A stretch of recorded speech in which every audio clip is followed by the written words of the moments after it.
Этот ролик, который случайно попал в интернет, вызвал большой резонанс в ингушском обществе. На кадрах директор среднеобразовательной школы Икажева Беслан Картоев ругает учеников и учителей школы. Разбирались, почему так себя ведет Картоев, сотрудники Совбеза. Как выяснилось, агрессивный выпад директора вызван тем, что учащиеся сломали мебель, а также испортили установленные стенды в школе.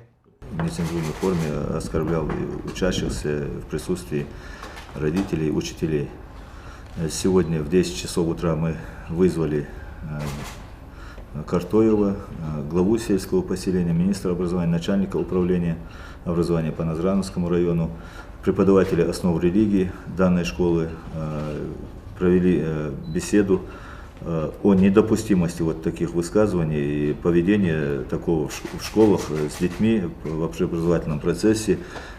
Приказом министра директор отстранен от исполнения обязанностей. Сейчас проводится служебная проверка. Непонятно равнодушие вот тех преподавателей, которые там находились. Никто его не одернул, никто не сказал, что ты не прав. Ну и человек сам себя не проконтролировал свои действия, тем самым подверг критике весь учебный процесс и все Министерство образования. При этом Зайтов добавил, что встречался с Картоевым, который признал вину и извинился перед школьниками за свое поведение. Свою опцию я готов понести наказание, я очень неправильно поступил.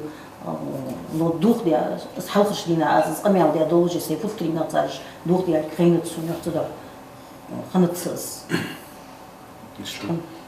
Глава Ингушетии отметил, что директор школы является ключевой фигурой в сфере образования и обязан быть высокообразованным, коммуникабельным человеком, примером для всего педагогического коллектива. А поведение директора Икажевской школы не соответствует этим критериям ни по какой шкале. Юнусбек Евкуров подчеркнул, что необходимо выяснить, при каких условиях Картоев стал директором школы. Проведите расследование. Какая конкурсная группа, комиссия работала, кто этого человека лоббировал директором школы, кто его пропустил.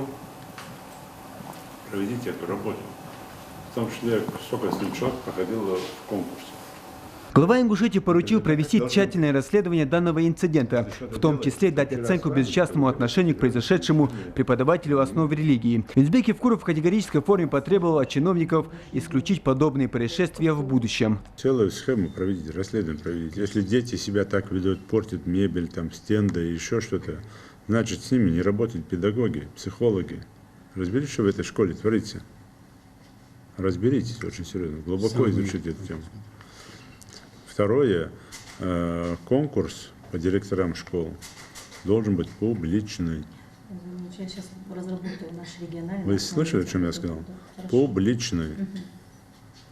Какой бы он ни был золотой, какой бы он ни был святой, какой бы он ни был хороший, если он не проходит там азы, элементарно азы и требования конкурса, то значит, он не может быть директором.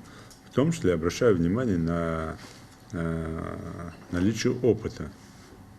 Министру образования Юнусбек Евкуров поручил провести публичную аттестацию всех директоров школ, учитывая их отношение к подчиненным, а также компетентность в работе и стаж педагогической деятельности. Муслим Ганиев, Ахмед Парчиев, Юсуп Ханиев. Новости 24.